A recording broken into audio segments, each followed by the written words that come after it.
Alright, welcome back everyone.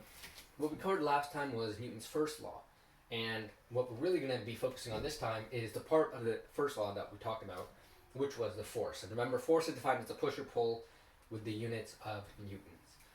So today we're going to be talking about the second law, Newton's second law, and this one is all about force. So you might have seen this on a lot of the Star Wars shirts. F is equal to ma, right? And so what this really means, if we break this down, is force. It's a formula, if you didn't realize. Force is equal to mass times the acceleration.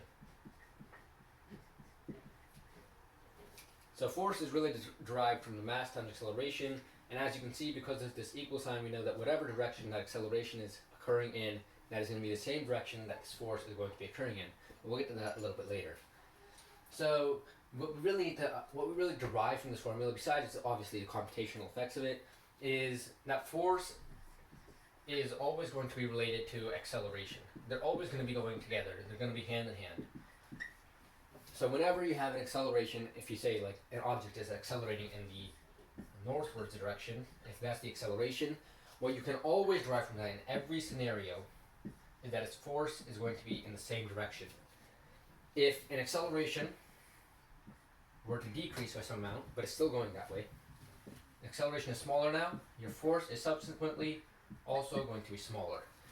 By the way, the largest of arrows that you see in diagrams, in these free force diagrams, is the largest of the arrows is significant about the size or the magnitude of whatever effect that is. For example, a larger arrow for velocity is going to indicate a higher velocity, which a smaller arrow is going to indicate a smaller velocity. So in this case, you have a smaller acceleration and a smaller force on this side. And so the same thing, that we just going back to this, the same thing is going to happen if, say, we have an object that is turning. For example, in your car, if you're going in a circle, your acceleration is inward. This is a little bit of a strange concept if you're just beginning, but we'll get to that a lot later.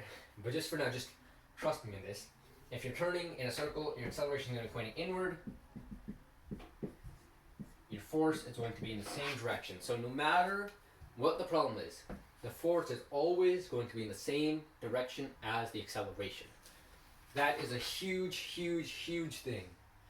And so another thing that you're going to see is it always comes up in graphs. If you have an acceleration versus time graph, so we'll go into graphs a little bit later, but this is just as a precursor to help cement the relationship between force and acceleration. If you have an acceleration versus time graph that looks something like this, that was meant to be a straight line. No, it's fine. Your force versus time graph is also going to look the same. This is the main thing about Newton's second law, is that force and acceleration are always going to be inherently related, whether it's about the direction they're in, whether it's about their magnitude. It might not be the same units. It's definitely not going to be the same units because of this mass factor right here. That's going to change the units for the force side, but it is always going to be, the ratios are always going to remain the same. So if your acceleration aggregates lower, your force is always getting lower. The final thing I want to talk about in Newton's second law is this concept of deceleration. While we're on the topic of acceleration, deceleration does not exist. It's a concept we use a lot in everyday life. So if your car is coming to a stop at a stop sign, you say your car is decelerating to come to a stop there. That's actually not true. What your car is, let's pretend this is a car, and you're coming to a stop. Forgive the drawing. But your velocity is going to be pointing forward, because you're still going forward. So your velocity is going to be pointing forward. But because you're slowing to stop, your velocity is getting smaller, your acceleration is pointed in the opposite direction. So you're not actually decelerating in this scenario, you're simply accelerating in the opposite direction. This confuses a lot of people because when you hear that you're accelerating in an opposite direction, what you begin to think of is I'm going backwards. But as long as your velocity is still pointed forward, an acceleration pointed in the opposite direction is only going to mean that the velocity is getting smaller.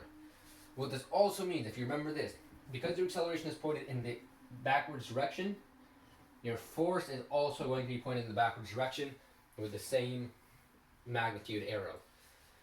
So that is the main thing that we need to know about Newton's second law. Force and acceleration are inherently related. Remember this equation. A lot of equations are derived from that equation right there. It's a very fundamental equation, pretty easy to memorize. You see it on a lot of Star Wars shorts in May. So thank you for that. I'll see you in the next one. Talk about Newton's third law then.